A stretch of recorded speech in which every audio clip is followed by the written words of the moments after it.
I find it interesting that some of the second generation of influencers, like the kids who are now grown up, are some of them are choosing to not put their kids online, even though they are influencers themselves.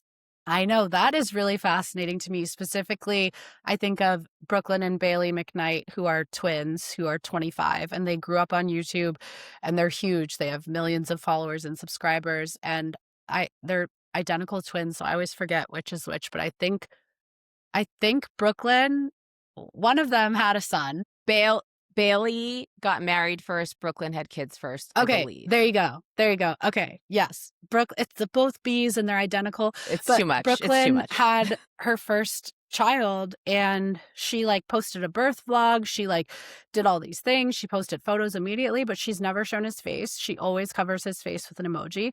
And I think it's really fascinating because she obviously well, I guess from my perspective, she doesn't hate being an influencer because she's continued it in her adulthood and she's doing really well and she posts every day or whatever.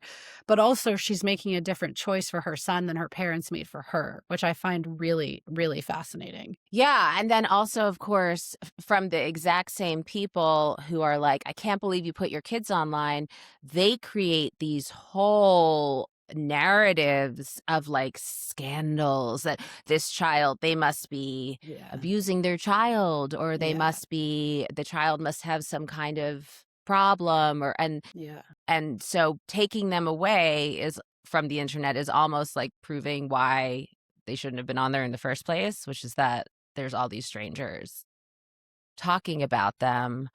Yeah. I know. It's so overwhelming. It is like some of the things that I was reading that people say about. I mean, I relate. People like they really go after.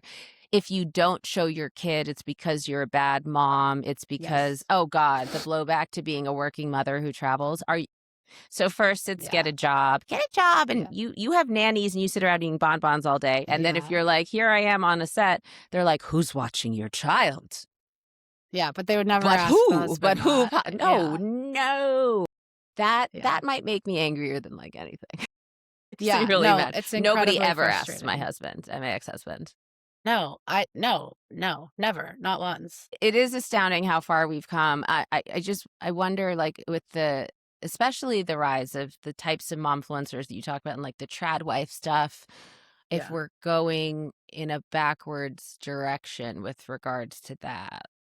I think so. I think it's just like the way that like culture is a pendulum, and we swung all the way to like the girl boss and now we're swinging to like the trad wife, And it's like I think it's just like natural, but it's also just like the rise of conservatism in American culture in general.